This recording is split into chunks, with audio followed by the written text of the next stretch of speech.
The duct tape amendment, a gag order are some of the alternative names for SB 1172. It's a controversial amendment that would prevent school officials from using any school resources to campaign for or against pending legislation, even if it directly affects their district. Opponents say it clearly violates their First Amendment rights, but the bill's proponents say otherwise.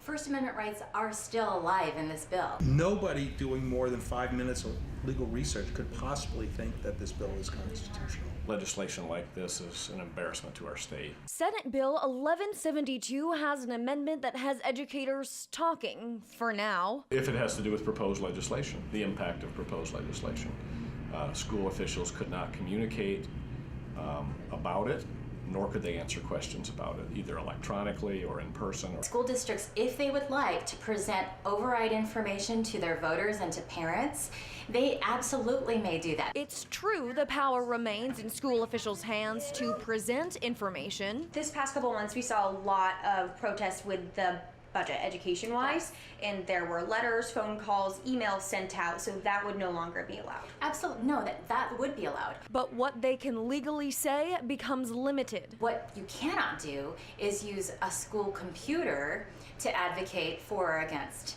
a proposal. The U.S. Supreme Court held that teachers have First Amendment rights to make statements of public concern.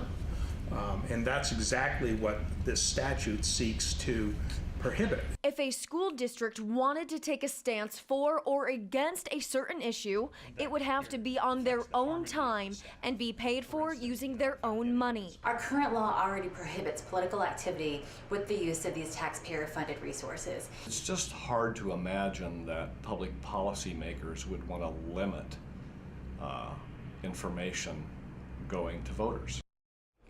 The duct tape amendment, as it's being called, also has the support of Superintendent of Public Instruction Diane Douglas. Senator Yee says the vote will likely take place before the full House by the end of this week.